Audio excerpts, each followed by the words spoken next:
For a gas, ठीक है, at constant temperature and pressure.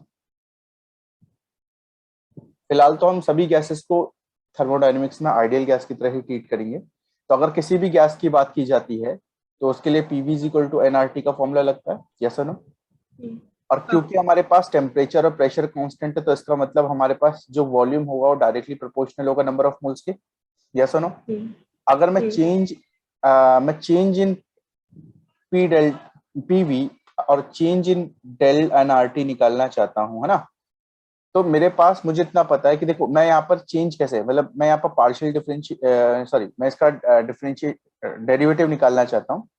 तो होगा क्या, मैंने डी से मल्टीप्लाई कर दिया, यस और नो, और फिर इंटीग्रेट करा इसका, क्योंकि पी तो कांस्टेंट है, पी बाहर आ जाएगा तो पी डी वी ये हो जाएगा पी डी वी, और ये क्या हो जाएगा R T D N, yes और नो।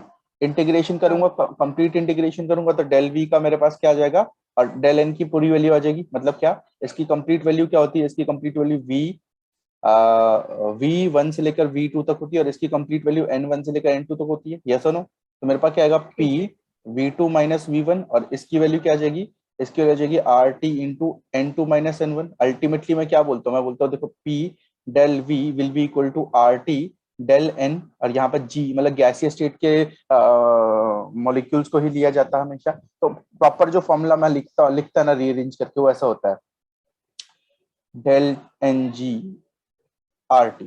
समझ गए, ये फॉर्मूला हमारा बनता है इससे। Is it clear?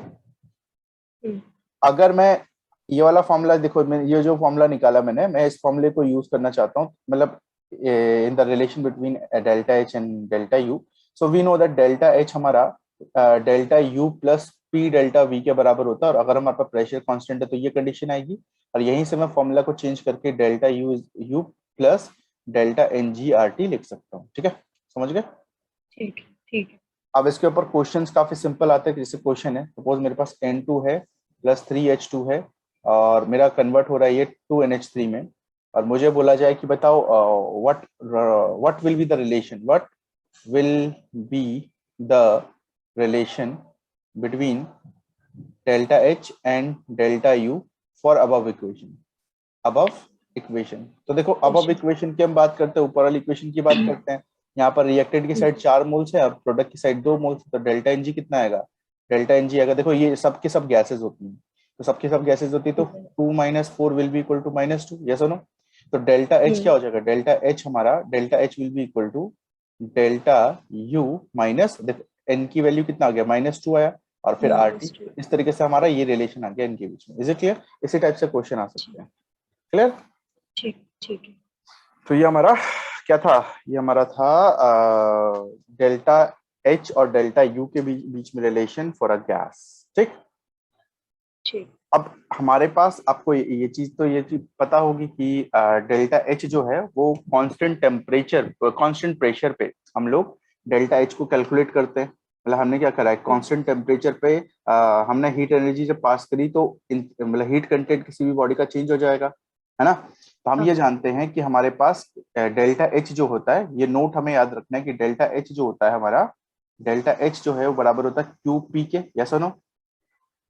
और हमारे पास ये तो फर्स्ट चीज है। दूसरी चीज हम जानते हैं कि देखो डेल्टा यू जो होता है वो क्यू प्लस डब्ल्यू के बराबर होता है, लेकिन if volume is constant, volume is constant, then हम क्या कंसिडर करते हैं, हम बोलते हैं W is equal to P external del V. ये जो भी हमारे पास फॉर्मूला था, मतलब पी डेल वी का जो भी फॉर्मूला हमारे पास था, ये इसमें इसकी वैल्यू क्या हो जाएगी, 0 हो जाएगी, बिकॉज चेंज इन वॉल्यूम 0 हो गया, ऐसा ना। इसका मतलब डेल्टा यू जो है वो बराबर हो जाएगा क्यू के और क्यू वी, हम इसको लिखते हैं, समझ गए। तीसरा फॉर्मूला हमने पढ़ा था कि हमारा जो क्यू होता है वो बराबर होता है सी डेल्टा टी के, याद है? याद है ना। अब इन्हीं चीजों को देखते हुए हमारे पास क्या आता है, रिलेशन आता है, relation between CP and CV. ठीक है, relation between CP and CV for 1 mole of a gas. 1 mole gas के लिए हमारे पास जो रिलेशन होगा दैट विल बी सीपी और सीवी रिलेशन होगा। ठीक है, तो यहाँ पर हमारे पास क्या है, हम ये जानते हैं कि delta H is equal to होता है delta U plus P del del V के, यस और नो, किसी भी गैस के लिए। फॉर अ गैस हम बात कर रहे हैं, तो हम गैस के लिए पी डेल बी की जगह हम क्या लेंगे, ज्यादातर रिलेशन हम यूज करते हैं del N G R T, yes और नो, है ना। और अगर हमारे पास हम बोल रहे हैं 1 मोल गैस के लिए हम ले रहे हैं, तो वहां पर हमारे पास डेल्टा एन जी की वैल्यू 1 कंसिडर कर रहे हैं, तो हमारे पास delta H is equal to delta U plus R T हो जाएगा, RT। है ना। फॉर 1 मोल ऑफ गैस, अगर हम बोलते हैं कि 1 मोल गैस का फॉर्मेशन हो रहा है, तो उसके लिए हमारे पास ये डेल्टा एन जी क्या हो जाएगा, 1 हो NG की जाएगा। वैल्यू 1। हाँ, तो अब हमारे पास delta H is equal to delta U है और ये आर टी के बराबर होगा। अब मैं एक एक कहानी हमने क्या पढ़ा था, at constant pressure, pressure. Pressure हमारा सी, सॉरी, हमारा डेल्टा एच जो है वो क्यू पी के बराबर होता है, और क्यू पी को हम कैसे लिख सकते हैं, सी डेल्टा टी के बराबर लिख सकते हैं, C P delta T, yes और नो। हम्म। और इसी तरह हम एट कांस्टेंट वॉल्यूम जो है हम लिख सकते हैं डेल्टा यू जो है क्यू वी के बराबर होगा, that will be C V delta T, yes और नो। हाँ। यहाँ पर हमारे पास डेल्टा एच को मैं क्या लिख सकता हूँ, क्यू, नहीं, डेल्टा एच को मैं क्या लिख सकता हूँ, डेल्टा एच को मैं CP delta T। C CP delta delta T। T, और इसको डेल्टा यू को क्या लिख सकता हूँ, C CV V C V delta T। Delta T, और ये आर हम्म टी के बराबर हो जाएगा। अच्छा, हम्म एक चीज और, रुको रुको रुको, नहीं, सॉरी, CP। यहाँ पर ना एक मिस्टेक हुई है मेरे से, मैं बता देता हूँ क्या है।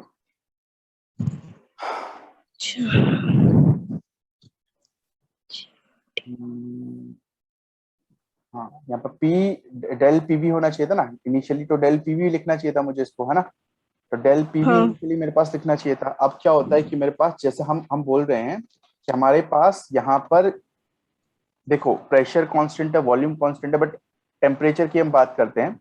मैं इसको थोड़ा सा चेंज करके क्या लिख सकता हूँ, पी डेल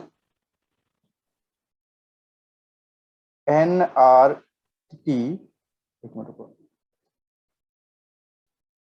देखो प्रेशर कांस्टेंट है, वॉल्यूम कांस्टेंट है, नंबर ऑफ मोल्स कांस्टेंट है, तो हमारे पास जब मैं इसको चेंज करके लिखूंगा तो मैं इसको लिख सकता हूँ कि भाई देखो हमारा ये चीज जो है ये रिप्रेजेंट करेगी किस चीज को, N P N R delta T को रिप्रेजेंट करेगा। बात समझ आ रही है।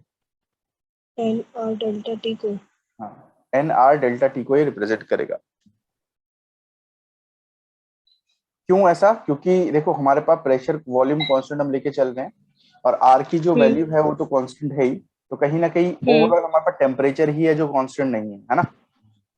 ठीक है। समझ गए। और N हमने 1 मोल ही कंसीडर करना है। एंड हमने 1 मोल कंसिडर करना है, तो वो तो आगे जाकर के हट जाएगा। समझ गए। ठीक है। हाँ, एक मिनट देना फिर भी मुझे, मैं यहाँ पे इसको प्रॉपर एक बार मैं प्रॉपर लिखवा लेता हूँ इसको। हम्म, तो हमारा रिलेशन हम कर रहे थे बिटवीन सीपी एंड सीवी, ठीक है, ये कर रहे थे। हम बोलते हैं अगर हमारे पास, जानते हैं हम लोग किसी भी आइडियल गैस के लिए delta H is equal to delta U plus delta PV, PV होता है, हाँ या ना, हाँ या ना। और फॉर हाँ। 1 mole, 1 mole of ideal gas हम क्या लिख सकते हैं, PV is equal to R T के बराबर लिख सकते हैं, हाँ या ना। इसका मतलब डेल्टा एच जो है delta U plus del R T के बराबर होगा, और यहां से आप डेल बाहर निकाल दोगे तो del U plus del R del T के बराबर हो जाएगा, यस और no. Hmm delta H will be equal to delta U plus R delta T के बराबर हो जाएगा। हम जानते हैं एट कांस्टेंट अगर हम सपोज प्रेशर कांस्टेंट कर दे, तो एट कांस्टेंट प्रेशर आपका डेल एच जो है वो बराबर हो जाएगा क्यूपी के, और क्यूपी का बराबर होता है सीपी डेल्टा टी के। उसी तरह एट कांस्टेंट वॉल्यूम अगर आप देखो तो डेल्टा यू जो है वो किसके बराबर होगा, क्यूवी के बराबर होगा, और इसका मतलब C V delta T. Is CV it delta. Is it clear. हाँ। अगर हम यहाँ पर इसको आगे ले जाते हैं तो हम बोलते हैं डेल्टा एच जो है वो क्यू क्यू पी के बराबर है, और इसका मतलब सी पी डेल्टा टी के बराबर है, और ये बराबर होगा C V delta T plus R delta T, yes और नो। डेल्टा टी से डेल्टा टी कट गया, यानी C P is equal to C V plus R आएगा। हम्म ये रिलेशन हो गया सीपी और सीवी में, इसके लिए 1 मोल गैस के लिए for 1 mole of ideal gas, 1 mole for 1 mole of ideal gas, अगर हमारे पास n मोल होते, अगर हमारे पास सपोज n मोल होते तो हमारा फॉर्मूला हो जाता Cp is equal to Cv plus NR। ये क्या है? NR ये हमारा फॉर्मूला हो जाता है for n moles number of of moles. For n moles of ideal gas. Is it clear? ठीक है, तो ये हमारा रिलेशन आता है। आगे बढ़े। हाँ हाँ, अब इसके आगे जो मैं कराने जा रहा हूँ ना वो बहुत इंपॉर्टेंट है, आपको अच्छे से समझने के लिए कुछ चीजें सीखनी पड़ेंगी। ठीक है, अब देखो, ठीक है। एक होता है हमारे पास पॉइसंस रेशियो। क्या होता है? पॉइसंस रेशियो। पॉइसंस। पॉइसंस रेशियो, यस, थोड़ा अजीबो गरीब नाम है इसका, पॉइसंस रेशियो। तो एक्चुअली क्या होता है, जो सीपी, इसको बोलते हैं गामा। तो गामा क्या होता है हमारे पास, सीपी और सीवी का एक रेशियो होता है। ठीक है, सीपी और सीवी का एक रेशियो होता है जिसको हम पॉइसंस रेशियो बोलते हैं। अब इसका ना, इसकी वैल्यू से हम पता कर सकते हैं कि हमारे पास किस टाइप की गैस दी हुई है, मोनोएटॉमिक, डाइएटॉमिक, ट्राइएटॉमिक, मतलब कि कौन सी गैस हमें हाँ प्रोवाइडेड है। इसलिए ये चीज, ये टर्म हमारे लिए बहुत ज्यादा इंपॉर्टेंट हो जाती है आगे जा करके। ठीक है, तो गामा क्या होता है, सीपी बाय सीवी को हम गामा बोलते हैं। Is it clear? और इसकी वैल्यू को निकालने के लिए हम कहीं ना कहीं इसी रिलेशन का यूज करते हैं। हम बोलते हैं, हम जानते हैं सीपी इज इक्वल टू होता है CV minus, sorry CP, CP plus CV plus R के। यस और नो? ये रिलेशन भी आगे जाकर हम यूज करेंगे। हम इसको ऐसे लिख सकते हैं, CP by CP by CV is equal to 1 plus R upon में सीवी लिख सकते हैं। और ये जो चीज है, इस चीज को मैं गामा लिख सकता हूँ, gamma is equal to 1 plus R by CV. Yes और नो? मैं इस चीज को आगे जा करके चेंज कर सकता हूँ, gamma minus 1 is equal to R by CV. मैं इसको CV is equal to R upon में क्या लिख सकता हूँ, गामा माइनस 1। यस और नो? ये जो इक्वेशन बनी है किसके लिए बनेगी, 1 मोल के लिए, फॉर 1 मोल।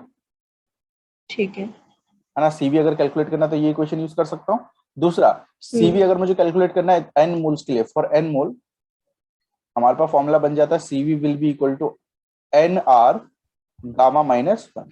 ठीक है, ये हमारा फॉर्मूला बन गया, 2 फॉर्मूला बन गए। अच्छा चलो, वैसे ये फॉर्मूला आएगा नहीं इतना कम, लेकिन फिर भी मतलब ये आपको, ये चीज आपको याद रखनी है, बस ये 2 चीजें। ठीक है, ठीक है। अब मैं ना एक नया टॉपिक पढ़ाने जा रहा हूँ जिसको हम बोलते हैं डिग्री ऑफ फ्रीडम। क्या बोलते हैं? Degree degree of of freedom. Freedom, सुना तो होगा नाम इसका, डिग्री हाँ ऑफ फ्रीडम। क्या होता है? व्हाट इज जैसे कि डिग्री ऑफ फ्रीडम? बोलो बोलो। मोनोटॉमिक गैस है तो 1 + F/R। नहीं नहीं, मैं फॉर्मूला नहीं पूछ रहा हूँ, मैं पूछ रहा हूँ कि ये जो डिग्री ऑफ फ्रीडम होता है ये होता क्या है, मतलब आप इससे क्या मतलब समझते कितने कितने उससे कितनी तेज, मतलब स्पीड से कि कोई एटम घूम रहा है। हैं? नहीं, ऐसा नहीं होता। देखो, डिग्री ऑफ फ्रीडम होता है कि कितने पॉसिबल वेज है एक एटम के पास, एक मॉलिक्यूल के पास, कि वो अपनी एनर्जी को दूसरे मॉलिक्यूल्स के साथ एक्सचेंज कर सकता है। जैसे आप सपोज मान लो एक कमरे में बैठे हुए हो, ठीक है, आपके पास बहुत सारी चॉकलेट्स हैं, आप शेयर करना चाहते हो दोस्तों के साथ अपने। तो जब तक एक जगह से मूव करके जाओगे नहीं, तब तक कैसे शेयर होगी भाई? है, शेयर हो पाएंगी? नहीं हो पाएंगी। अब आप हाँ। जो है सपोज मान लो उड़ने की कैपेबिलिटी रखते हो, पंख लग गए आपके, है ना? तो आप डायमेंशनली कहीं भी जा सकते हो। यस और नो? हाँ। और ज्यादा चॉकलेट हो तो घूम घूम घूम कर भी इधर उधर डिस्ट्रीब्यूट कर सकते हो प्रोजेक्टाइल आठ। हाँ। मोशन। मेन कहानी क्या है कि हमारे पास डिग्री ऑफ फ्रीडम का मतलब होता है कितनी पॉसिबल वेज किसी मॉलिक्यूल के पास हैं जिससे वो अपनी एनर्जी को दूसरे मॉलिक्यूल के साथ एक्सचेंज कर सकता है। Is it clear? हम यहाँ पर इसको डिफाइन ही ऐसे करते हैं, हम बोलते हैं number of possible ways, possible ways through which a molecule can distribute या exchange its energy, exchange its energy। समझ गए? अब हमारे पास देखो, वैसे तो अगर मैं बात करूं डिग्री ऑफ फ्रीडम को, मैं इसको एफ से रिप्रेजेंट करूंगा। और जो एफ होता है हमारे पास डिग्री ऑफ फ्रीडम, ये 3 टाइप का होता है, 3 मेन टाइप का होता है। या तो भाई आप स्ट्रेट मोशन कर सकते हो, तो उसको हम ट्रांसलेशन मोशन के अंदर लाते हैं, ट्रांसलेशनल, है ना?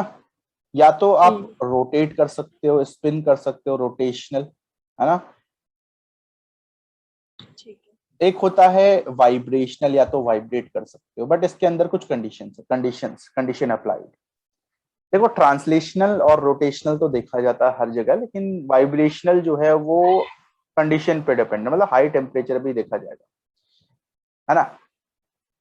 तो ट्रांसलेशनल और रोटेशनल क्या होता है उसको हम समझेंगे, बट यहाँ पर वाइब्रेशनल में कंडीशन मैंने क्या लिखी, active under high temperature only. और ये याद तो जब भी आपको बोला जाए पेपर में कि भाई देखो वाइब्रेशनल को भी इंक्लूड करना, तब हमें लेने की जरूरत है, वरना लेने की जरूरत नहीं पड़ती है। ठीक है। ठीक है। अब हमारे पास कितने डिग्री ऑफ फ्रीडम होते हैं? 3 डिग्री ऑफ फ्रीडम होते हैं। एक होता है ट्रांसलेशनल, एक होता है रोटेशनल, एक होता है वाइब्रेशनल। ठीक है, समझ गए।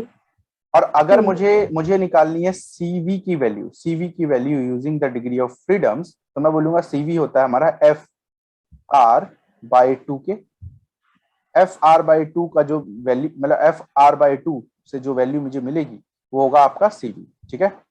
और सीपी को निकालने का वही पुराना तरीका कि सीपी इज इक्वल टू होता है सीवी प्लस आर के बराबर। ये भी पीछे पड़ा, ठीक है। हाँ याद है ना। हाँ। अब मैं हाँ। अलग अलग गैसेस की बात करता हूँ। मैं पहले सबसे पहले बात करूंगा मोनो अटोमिक गैस की। तो भैया एक मोनो अटोमिक गैस की बात की जाए, है ना, मोनो अटोमिक गैस की बात की जाए, तो ये मेरे पास एक गैस का मॉलिक्यूल है। अब मोनोएटॉमिक गैस की अगर बात की जाए तो यहाँ पर ये देखो, ये जो है यहाँ से मैं एक एक्सिस पास कर रहा हूँ, ये होती है वाई एक्सिस। तो हम वाई एक्सिस मानते हैं, इसको हम क्या मान लेते हैं, एक्स एक्सिस मान लेते हैं, इसको हम जेड एक्सिस मान लेते हैं, है ना।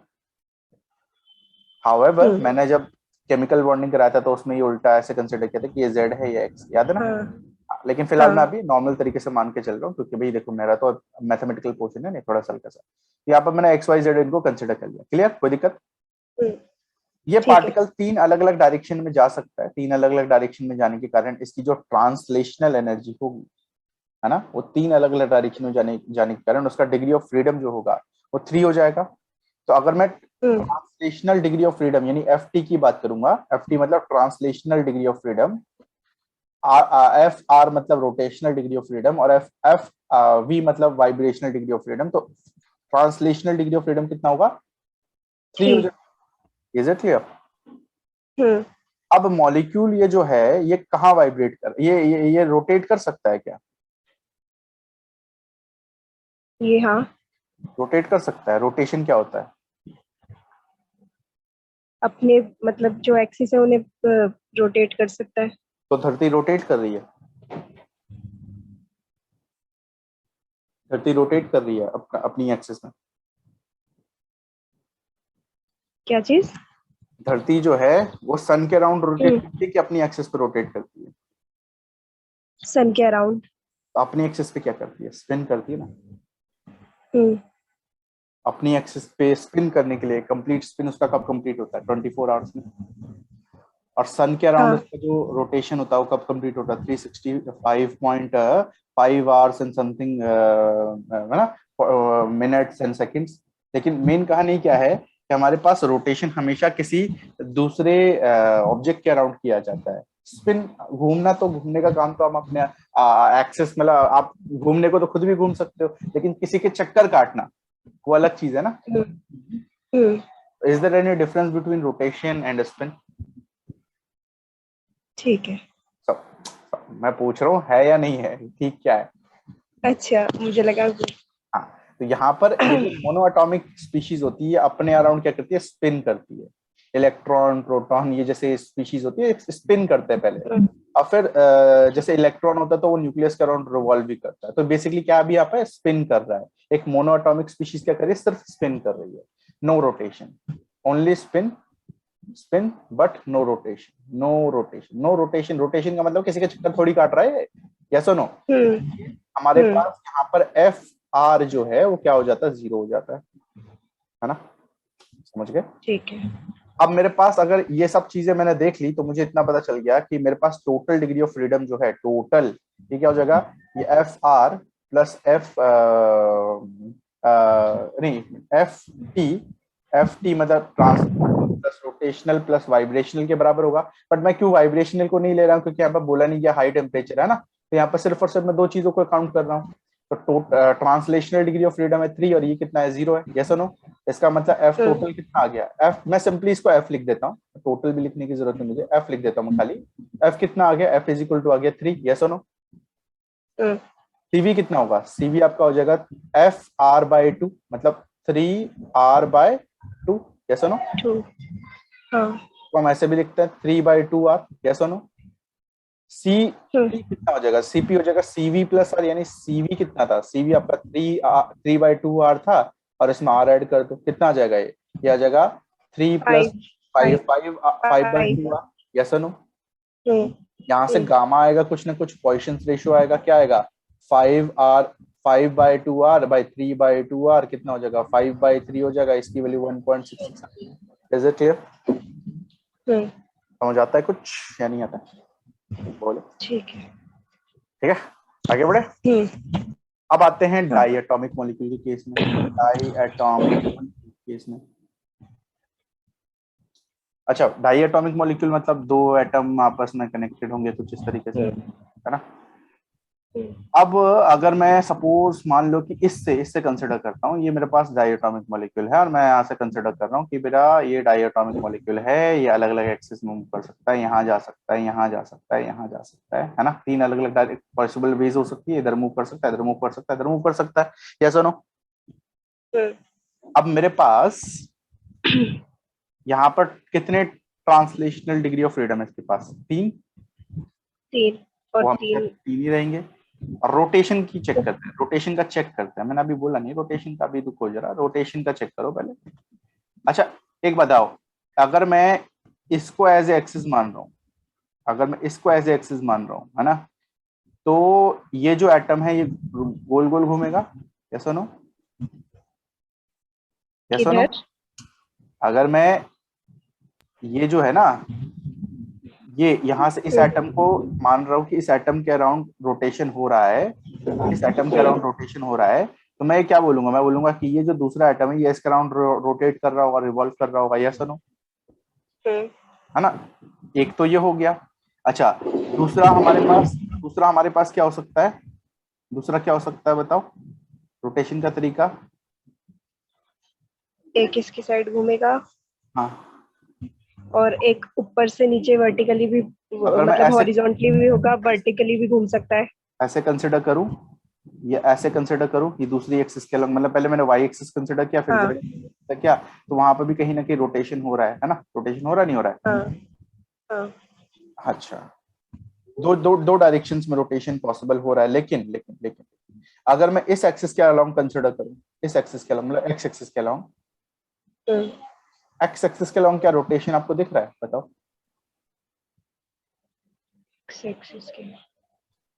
एक्स एक्सिस के अलोंग रोटेशन दिख रहा है या स्पिन दिख रहा है वहां पर, खाली स्पिन दिख रहा है ना। स्पिन कैसे दिख रहा है भाई, देखो अगर मैं बात करता हूँ यहाँ पर, तो ये ऐसे ऐसे घूम रहा होगा, इस तरीके से घूम रहा होगा, ये तो ये दोनों एटम अपनी एक्सिस में घूम रहे हैं, यस और नो, किसी और की एक्सिस में थोड़ी घूम। लेकिन जब मैं अगर बात करता हूँ वाई एक्सिस के रिस्पेक्ट में, तो ये ऐसे ऐसा करके रोटेट कर रहा है इस डायरेक्शन में, यस और नो। इस एटम के चक्कर काट रहा है ये वाला एटम, यस और नो। जब हम जेड एक्सिस को एज एक्सिस मान के चलते तो ये अभी भी इस एटम के चक्कर काट रहा है, मतलब दो पॉसिबल वेज है जिससे रोटेशन पॉसिबल हो रहा है ना। बाकी तीसरा जो है वो स्पिन को रिप्रेजेंट करता है, इज इट क्लियर। तीसरा जो है वो स्पिन को दर्शा रहा है ना कि रोटेशन को, यस और नो। इसलिए हमारे पास यहाँ पर रोटेशन के कितने पॉसिबल वेज हैं, रोटेशन के कितने पॉसिबल तरीके हैं, हाँ दो। एक हमारे पास ये हो गया इस तरीके से, और एक हमारे पास इस तरीके से, ये है ना, अलोंग ये हम बोलेंगे वाई एक्सिस रोटेशन हो रहा है, और ये आपका along x axis Z axis है ना, जेड एक्सिस। तो यहाँ पर रोटेशन के दो तरीके, एफ आर की वैल्यू कितनी आ गई 2 आ गई, यस नो। तो इसका मतलब टोटल जो होगा एफ होगा वो डिपेंड करेगा एफ टी और एफ आर पे। तो ये कितना हो जाएगा, एफ टी कितना होगा 3 हो गया, एफ आर कितना हो गया 2 हो गया, टोटल वैल्यू 5 हो गई। सीवी की वैल्यू हो जाएगी 5 बाय 2 आर, और सीपी की वैल्यू हो जाएगी 2 बड़ा 7 बाय 2 आर, गामा की वैल्यू हो जाएगी 5/2r बाय 7/2r, कितना हो गया ये हो जाएगा गामा इज इक्वल टू 5/7, कितना हो जाएगा 7 5/7। और जब इस 7 नहीं नहीं उल्टा बोल दिया मैंने, शायद उल्टा लिख दिया, सॉरी। सीपी बाय सीवी होता सीपी है ना, बाय सीवी, हाँ 7/5। तो 7/5 हो जाएगा, है ना। इसकी वैल्यू कितनी आ जाएगी 1.4 आ जाएगी। इज इट क्लियर, हम्म। है ना। तो ये हमारा डाइएटॉमिक गैस है। अच्छा, ट्राई एटॉमिक गैस की हम बात करते हैं। ट्राई एटॉमिक, 3 एटम हमारे पास है, 1 2 3, 3 एटम हमारे पास या तो ऐसे अरेंज हो सकते हैं लीनियर पैटर्न में, है ना, या तो हमारे पास 3 एटम इस तरीके से अरेंज हो सकते हैं नॉन लीनियर पैटर्न में। एक लीनियर हाँ लीनियर अरेंजमेंट हो सकता है, एक नॉन लीनियर अरेंजमेंट हो सकता है। तो ये हमारा ट्राई एटॉमिक स्पीशीज है, उसका एक लीनियर अरेंजमेंट है, एक ट्राई एटॉमिक स्पीशीज का नॉन लीनियर अरेंजमेंट है। अगर मैं बात करता हूँ, देखो ट्रांसलेशनल डिग्री ऑफ फ्रीडम की, तो वो तो हमें पता ही कि 3 अलग अलग एक्सिस में रिवॉल्व कर सकता है, तो इसलिए हमारे पास तो वो तो 3 होगा ट्रांसलेशनल। एफ टी कितना होगा 3 हो जाएगा, है ना। इसमें भी हमारे पास एफ टी कितना होगा 3 अलग अलग डायरेक्शन में जा सकता है, यस और नो। तो ये आपका एफ टी कितना होगा, तो हमेशा 3 रहेगा। Is it clear. अगर रोटेशन की बात करता है, रोटेशन का ध्यान से देखना, ये जो है ये इस तरीके से रोटेट कर पा रहा है, यस और नो, इस तरीके से रोटेट कर पा रहा है। हाँ मतलब किस एक्सिस के अलोंग, ये जेड एक्सिस के अलोंग रोटेट कर पा रहा है, और ऐसे हाँ करके इस तरीके से रोटेट कर पा रहा है कहां पर, वाई एक्सिस के अलोंग। बट एक्स एक्सिस में क्या कर पा रहा है, सिर्फ स्पिन कर पा रहा है, इसलिए रोटेशनल क्या होगा 3/2 होगा। और वही सेम चीज सीवी की वैल्यू कितनी आ जाएगी इसमें 5/2r, और सीबी की वैल्यू कितनी आ जाएगी 7/2r, यस और नो। 2R। मतलब गामा हाँ। कितना आ जाएगा इसमें भी 1.4 आ जाएगा, यस और नो। हम्म। जबकि इस केस में अगर हम देखें तो देखो यहाँ पर अगर मैं जेड एक्सिस को कंसिडर करता हूँ तो इसका रोटेशन पॉसिबल है, रोटेशन इस तरीके से होगा, यस और नो। हम्म। अगर मैं यहाँ पर बात करता हूँ वाई एक्सिस की, वाई एक्सिस में रोटेशन क्या होगा, ऐसे होगा, इस तरीके से, यस और नो। हाँ। और अगर मैं बात करता हूँ एक्स एक्सिस की, तो एक्स एक्सिस में भी रोटेशन पॉसिबल है, क्योंकि यहाँ पर ये अलग रोटेट कर पा रहा है ना, एक एटम 2 एटम के अराउंड रोटेट कर पा रहा है। Is it clear. देखो, अगर मैं बात करता हूँ वाई एक्सिस की, अगर मैं बात करता हूँ वाई एक्सिस की, तो वाई एक्सिस में आप कंसिडर करो ये 2 एटम क्या है, एक्सिस को रिप्रेजेंट करते हैं। तो ये एटम रोटेट कर रहा है इनके अराउंड, यस और नो। हाँ। अगर मैं बात करता हूँ मेरे पास एक्स एक्सिस है, तो ये एटम रोटेट कर रहा है इन दोनों के अराउंड, यस और नो। अगर मैं जेड एक्सिस की बात करता हूँ तो ये 2 एटम अब रोटेट कर रहे हैं इस एटम के अराउंड, यस और नो। 3 अलग अलग हाँ। रोटेशन है ना, 3 अलग अलग एक्सिस में रोटेशन पॉसिबल है। तो एफ आर कितना हो जाएगा आपका 3 हो जाएगा, ठीक है। तो यहाँ पर सीवी कितना हो जाएगा, सीवी हो जाएगा आपका 3 3 6 होता है, 6/2r, मतलब कितना 3r के बराबर। और सीपी कितना हो जाएगा 4r के बराबर हो जाएगा। जब आप गामा निकालोगे तो 4/3 आएगा, that will be equal to 1.3। Is it clear. हाँ। तो यहाँ से हमें क्या पता चलता है, यहाँ से हमें पता चलता है कि अगर हमारे पास कोई स्पीशीज गिवन है मोनो एटॉमिक, मोनो, तो एक टेबल क्रिएट करते हैं मोनो एटॉमिक। तो याद नहीं रखना ये, है ना, याद हो जाता है अपने आप ही। डाई एटॉमिक है, फिर ट्राई एटॉमिक है, और फिर ट्राई एटॉमिक है, और हमारे पास पॉली एटॉमिक है। मतलब ये दोनों साथ में क्यों ले रहा हूँ, क्योंकि इसके बाद सब सेम ही रहता है। तो ट्राई एटॉमिक अगर ठीक। नॉन लीनियर है, तो उसी की तरह बाकी सब जितने भी पॉली एटॉमिक होगा उनका केस रहेगा। ट्राई एटॉमिक क्या है, लीनियर। लीनियर। तो हमारे पास केसेस क्या आते हैं, हमारे पास हमें क्या निकालना है, हमें एफ टी चाहिए, हमें एफ आर चाहिए, हमें सीवी चाहिए, हमें सीपी चाहिए, हमें गामा की वैल्यू चाहिए, ठीक है। ये हमें चार चार पांच चीजें चाहिए। हमें क्या चाहिए, एफ टी चाहिए, एफ। हमें एफ वी चाहिए, हमें सीवी चाहिए, सीपी चाहिए, और फिर क्या चाहिए, गामा चाहिए। गामा क्या होता है, गामा। सीवी का रेशो होता है। तो हमने जब निकाला मोनो एटॉमिक के लिए, तो हमारा एफ टी कितना निकला 3, एफ आर कितना निकला 0 निकला, क्योंकि रोटेशन तो होता ही नहीं उसमें, है ना। सीवी कितना निकला 3/2 आर, सीपी कितना निकला 5/2 आर, और गामा कितना निकला, गामा निकला 1.66। डाइएटॉमिक के लिए बताओ क्या क्या निकला, 3 3 FT 2। 2 हाँ। फाइव और बाई ये था टू आर 5/2। फिर हाँ, 7 7 by by 2 two R, R हाँ 1.4। 1.4। फिर हमारे पास ट्राई एटॉमिक आया लीनियर केस, ट्राई एटॉमिक का लीनियर केस आया तो उसमें क्या होता है, उसमें होता है 3 हमारे पास 3 2 2 5 by 5 by 2 2 R 7 by 2 R 7 और गामा इज इक्वल टू 1.3। 1.4, मतलब सेम ही रहता है, सेम ही रहता है। हम्म, और फिर हमारे पास 3 4 R gamma is equal to 1.3। तो मैं एक चीज हमें नजर आ रही है, as the atomicity मतलब होता है कि number of atom present in a molecule, so as the number of atom present in a molecule increases, the gamma means Poisson's ratio decreases, is it clear? ठीक है। अब मेरे पास ना यहाँ पर ये तो चीज आती है कि भाई देखो, जब हमारे पास टोटल डिग्री ऑफ फ्रीडम जो था हम लो टेम्परेचर पे कैलकुलेट कर रहे थे, एट लो टेम्परेचर जब हम डिग्री ऑफ फ्रीडम को कैलकुलेट कर रहे थे तो हमारे पास ये कंडीशन आती है, वहां पर हमें सीवी की जो जो भी टोटल डिग्री ऑफ फ्रीडम होता है वहां पर हमें सिर्फ काउंट करना होता है, एफ टी और एफ आर को काउंट करना होता है, बस और कुछ नहीं काउंट करना होता।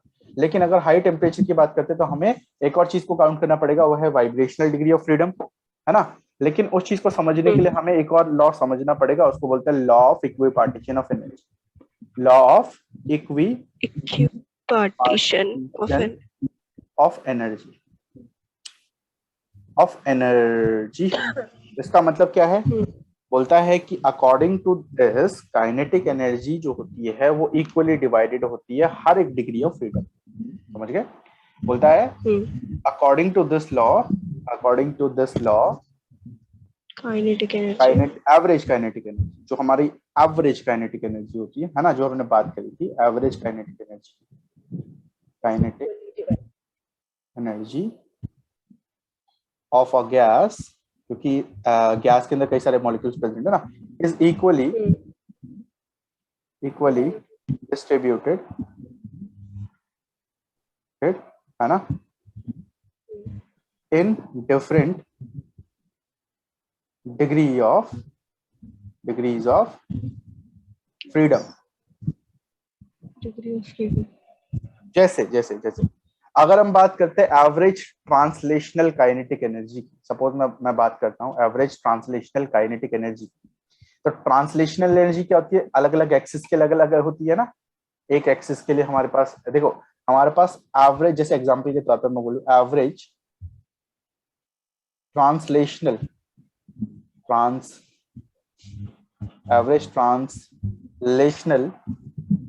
काइनेटिक एनर्जी की बात करते हैं तो कितना होगा, देखो ये होता है 3/2 kBT, हमने पढ़ा था 3/2 kBT पढ़ा था, याद है ना। केबी मतलब बोल्ट्जमैन कांस्टेंट पढ़ा था हमने। अच्छा मैं बोलता हूँ कि देखो एवरेज ट्रांसलेशन एनर्जी 3 अलग अलग एक्सिस पे डिपेंड करता है, एक्स वाई जेड, यस और नो। तो अगर मैं बात करता हूँ मेरे पास ये जो है कहीं ना कहीं तीन एक्सिस का मतलब 1/2 kT plus 1/2 kT plus 1/2 kT, तीनों का समी तो है ये, यस और नो। हाँ, जो ट्रांसलेशनल काइनेटिक एनर्जी है वो भी अलग अलग एक्सिस में डिस्ट्रीब्यूटेड है इस तरीके से। उसी तरह मेरे पास अलग अलग जो एनर्जीज होती है रोटेशनल वाइब्रेशनल वो भी डिस्ट्रीब्यूटेड होती है, ठीक है। सो जब भी हमारे पास वाइब्रेशनल डिग्री ऑफ देखो हमारे पास देखो एक चीज याद रखना, मैं आपको एक और चीज बता देता हूँ उससे पहले। एवरेज ट्रांसलेशनल काइनेटिक एनर्जी कितनी हो जाती है, 3/2 kBT के बराबर हो जाती है। एवरेज ट्रांसलेशनल काइनेटिक एनर्जी कितनी हो जाती है, 3/2 kBT के बराबर हो जाती है। ये क्लियर, ये तो समझ आ रहा है ना। अब अगर मैं बात करता हूं, देखो मेरे पास नोट में याद रखो, ठीक है, कि whenever there is a involvement of vibrational degree of freedom,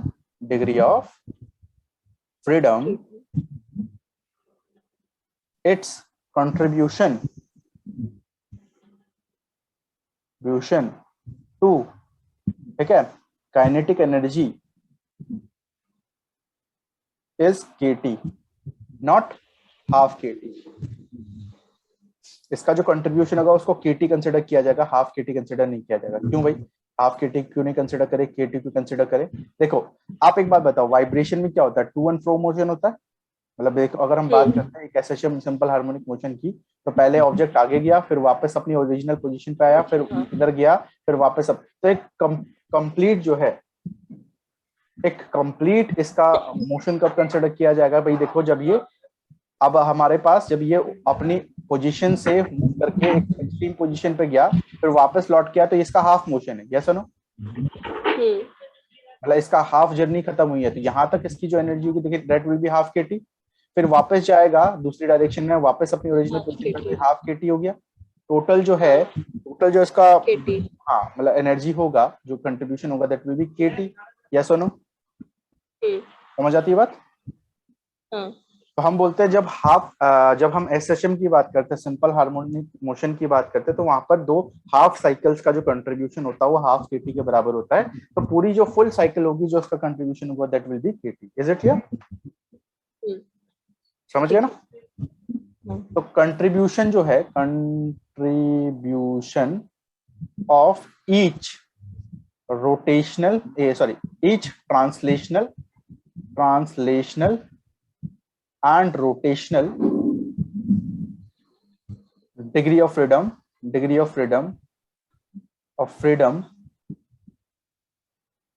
is half kT in terms of kinetic energy and r by 2 in terms of, मतलब बेसिकली जो हमारा r by जो हम पढ़ रहे थे ना अभी तक, r की टर्म्स में अगर देखें तो r by 2 कंट्रीब्यूशन होता है इसका। ठीक है, अगर हम देखें हमारे पास कंट्रीब्यूशन की बात करें of vibrational degree of freedom तो वो कितना होता है? वो होता है is KT and R। Is it clear? मतलब अगर हम वाइब्रेशनल की बात करते हैं तो हमारे पास वो थोड़ा डिफरेंट होता है as compare to rotational and translational. वहां पर हाफ KT के बराबर होगा और यहाँ पर वाइब्रेशनल के केस में KT या R के बराबर होगा। Is it clear? ठीक है, ये चीज याद रखनी है, ये चीज आगे कम आएगी। ठीक है, आगे बढ़े। अब मैं यहाँ पर वही सिंपल केसेस की बात करता हूँ जो मैंने अभी तक आपको समझाया। मैं अभी तक जितनी भी चीज आपको समझाई वो चीज आपको बात करूंगा। मैं बोलता हूँ टोटल डिग्री ऑफ फ्रीडम क्या होता है। टोटल डिग्री ऑफ फ्रीडम जो है उसको एक फॉर्मूले के थ्रू भी कैलकुलेट किया जा सकता है। टोटल डिग्री ऑफ फ्रीडम जो होता है वो होता है 3n के बराबर। 3n के बराबर, n मतलब क्या है? Number of atoms present in A molecule, है ना, जो भी हमारे पास है। तो आप मुझे बताओ यहाँ पर अगर मैं बोलूं तो Ft plus Fr plus Fv is equal to 3n के बराबर लिख सकता हूँ, आया ना? फॉर्मूला बन गया ना? अगर मुझे rotational degree of vibrational degree of freedom निकालना होगा तो 3n में से माइनस कर दूंगा क्या? Ft और Fr को, यस और नो? तो मेरा वाइब्रेशनल डिग्री ऑफ फ्रीडम भी निकल जाएगा। क्लियर है? अब सपोज मेरे पास फर्स्ट केस आता है मोनोएटॉमिक गैस का। मोनोएटॉमिक गैस मेरे पास आती है, तो मोनोएटॉमिक गैस के लिए क्या होगा? मेरे पास तीनों अलग अलग देखो मेरे पास यहाँ पर n की वैल्यू क्या होगी? 1 होगी, क्योंकि एक ही एटम इसके अंदर होता है। ठीक है, इसका मतलब यहाँ पर जो भी मेरे पास टोटल डिग्री ऑफ फ्रीडम होगा that will be equal to 3 × 1, मतलब F इज इक्वल टू 3 के बराबर होगा। यस और नो? अब इस F की वैल्यू में ट्रांसलेशन का कंट्रीब्यूशन होगा 3, रोटेशन का कंट्रीब्यूशन होगा 0। ध्यान से पहले सुनो पहले, Fv का कंट्रीब्यूशन होगा 0। आप बोलो। हाँ, अगर जैसे कि Ft की वैल्यू भी हमने इसमें पुट करी तो फिर तो 0 आना चाहिए। क्यों? क्योंकि 3n हो गया 3 और Ft की वैल्यू है 3 और प्लस करेंगे रोटेशनल 0। सुनो मेरी बात सुनो ध्यान से। ये जो फॉर्मूला है, ये फॉर्मूला आपका Fv को निकालने के लिए, वाइब्रेशनल डिग्री ऑफ फ्रीडम को निकालने के लिए।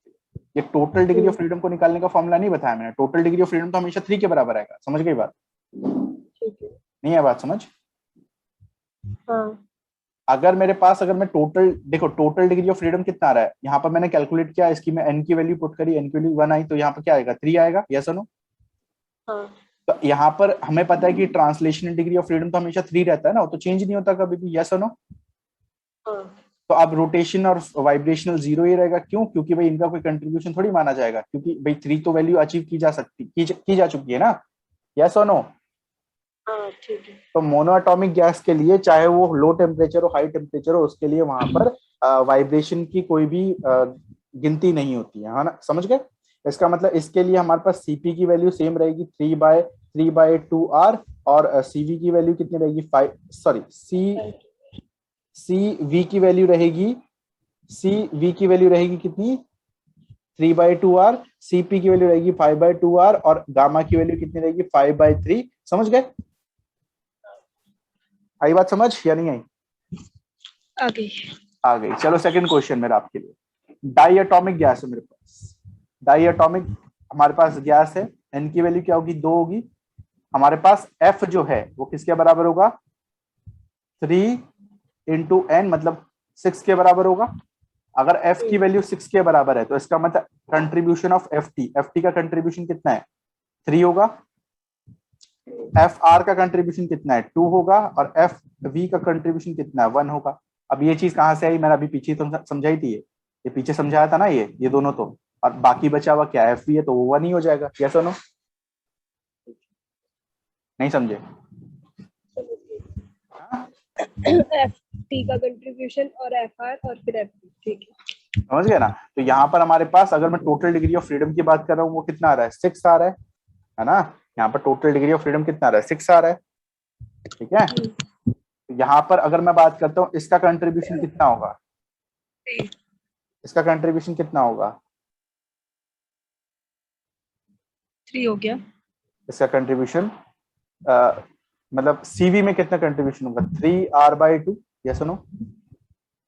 इसका कंट्रीब्यूशन कितना होगा सीवी के अंदर 2r/2, और इसका कंट्रीब्यूशन कितना होगा सीवी के अंदर r, क्योंकि ये कंप्लीट कंट्रीब्यूशन रखता है। Yes no? पीछे वाले केस में जाऊंगा तो मैं यहाँ से क्या लिख सकता हूँ, मैं देखो इसके अकॉर्डिंग लिख सकता हूँ इसका कंट्रीब्यूशन कितना है 3r/2 है। Yes no? डायरेक्टली लिख सकता हूँ ना यहाँ पर, तो इन दोनों का कोई कंट्रीब्यूशन ही नहीं है। समझ गए? अगर मैं यहाँ पर काउंट करता हूँ टोटल सीवी की वैल्यू क्या होगी 3/2r + 2/2 मतलब r + r कितना हो जाएगा ये 5/2 नहीं 5/2 2 कितना हो गया 7/2 आ रहा है, 7/2r आ रहा है ना? और यहाँ पर सीपी कितना आएगा, सीपी आ जाएगा 9/2r। यस और नो? इसका मतलब अगामा कितना हो जाएगा 7/9 हो जाएगा, कब हाई टेम्परेचर पे, एट हाई टेम्परेचर। समझ गए? जब भी वाइब्रेशनल डिग्री ऑफ फ्रीडम को काउंट किया जाता है हाई टेम्परेचर पे तो हमारे पास ये चीज आएगी। क्लियर है? ठीक है। अगर मैं थर्ड की बात करता हूँ, ट्राई एटॉमिक गैस मेरे पास है, और एन की वैल्यू कितनी होगी 3 होगी, और ऑब्वियसली मैं बात कर रहा हूँ एट हाई टेम्परेचर की, क्योंकि मैं लो टेम्परेचर वाले सभी कंडीशन ले चुका हूँ। यस और नो? तो मेरे पास क्या होगा कि एफ कितना होगा इसमें 9 हो जाएगा, यहाँ पर एफ टी कितना होगा 3 हो जाएगा, एफ आर कितना होगा, ये आपका लीनियर है, लीनियर केस है, बताओ 2। अरे 2 लीनियर और डायटोमिक का सेम होता था ना, पीछे तो पड़ा लीनियर में 2 था, 2 होता था। हाँ, अगर मैं यहाँ पर बात करता हूँ एफ वी की, तो एफ वी कितना हो जाएगा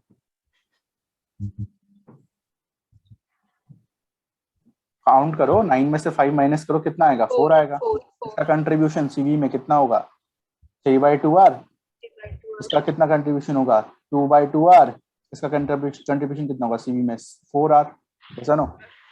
यहाँ पर टोटल सीवी की वैल्यू कितनी आ जाएगी 3/2r + r + 4r कितना हो जाएगा, तो 8 9 और 13/2r आ जाएगा ना। यस और नो? सीपी कितना आ जाएगा, सीपी आ जाएगा 15/2r, इसका मतलब गामा कितना हो गया, गामा हो जाएगा 15/13। ठीक है, आगे बात करें? ठीक है। हाँ, अब हमारे पास फोर्थ आता है केस ट्राई एटॉमिक गैस जो कि नॉन लीनियर है, और हम बोल सकते हैं पॉली एटॉमिक गैस के लिए भी वैलिड है ना? तो अगर हमारे पास ट्राई एटॉमिक गैस जो कि नॉन लीनियर है और पॉली एटॉमिक गैस के लिए भी वैलिड है, तो यहाँ पर एफ की वैल्यू ऑब्वियसली हमें पता है कि यहाँ पर एन की वैल्यू कितनी होगी 3 होगी। कैसा नो? इसको मतलब मैं बोलता हूँ एन की वैल्यू कितनी होगी 3 होगी, तो एन की वैल्यू 3 है, तो हमारे पास 3 × 3 कितना हो जाएगा 9 के बराबर हो जाएगा। अगेन एफ टी कितना होगा, एफ आर कितना होगा, और एफ वी कितना होगा, आप मुझे बताओ।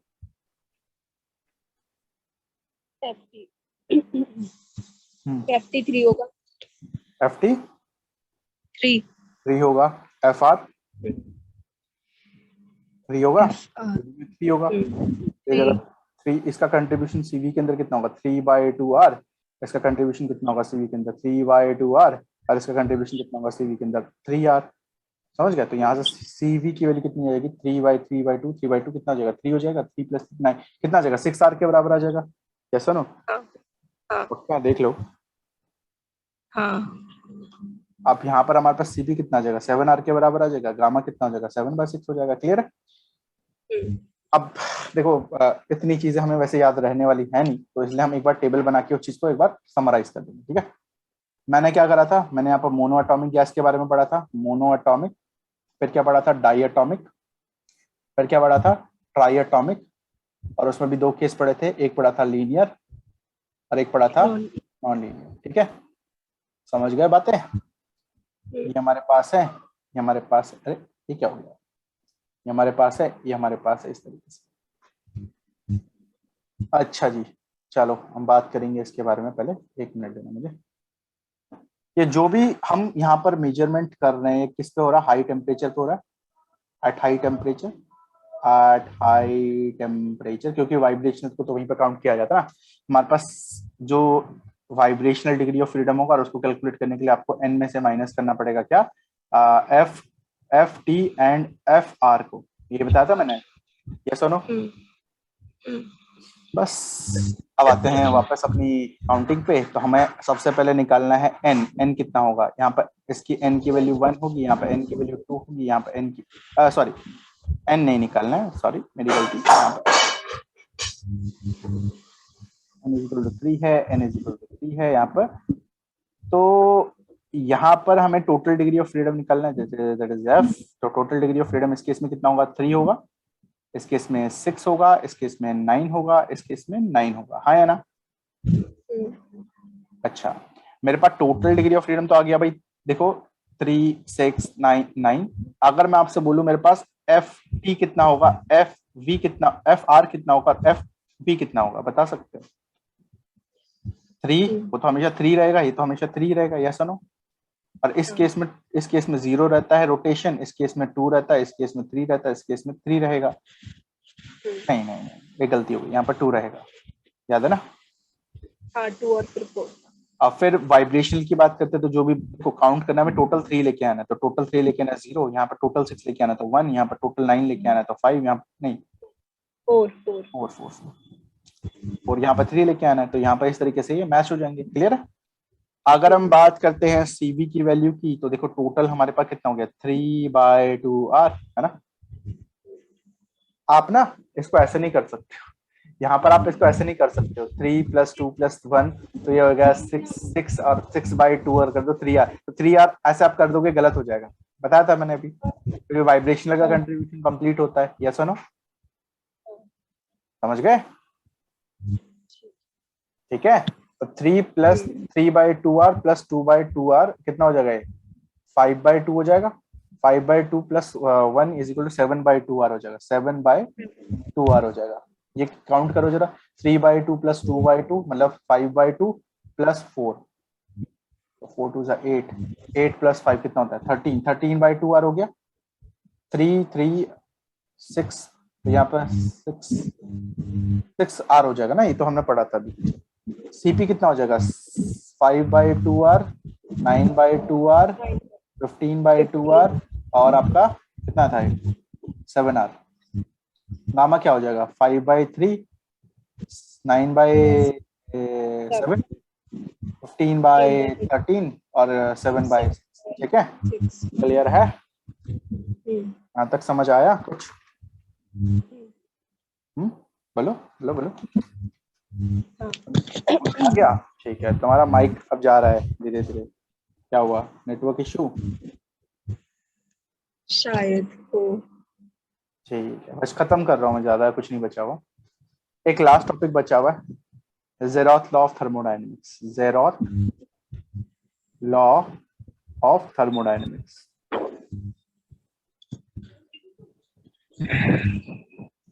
तो ये बोलता है कि देखो हमारे पास दो, देखो इसको मैं ऐसे समझाता हूँ, मेरे पास एक सिस्टम है ए, मेरे पास सिस्टम है बी और मेरे पास सिस्टम है सी।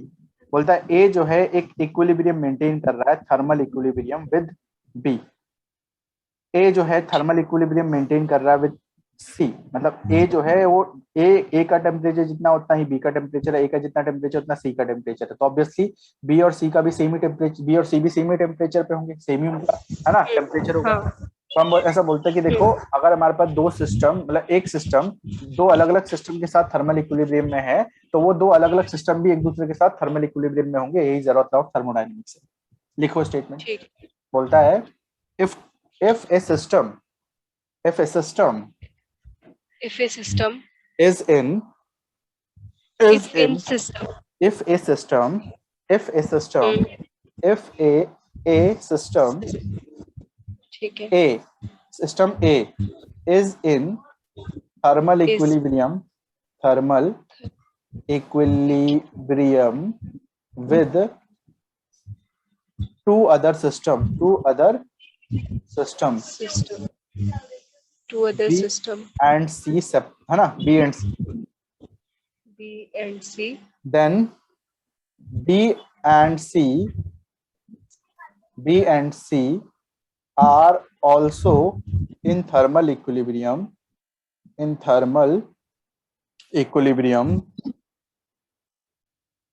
with each other। तो वो भी एक दूसरे के साथ थर्मल इक्विलिब्रियम में होंगे, ये चीज बोले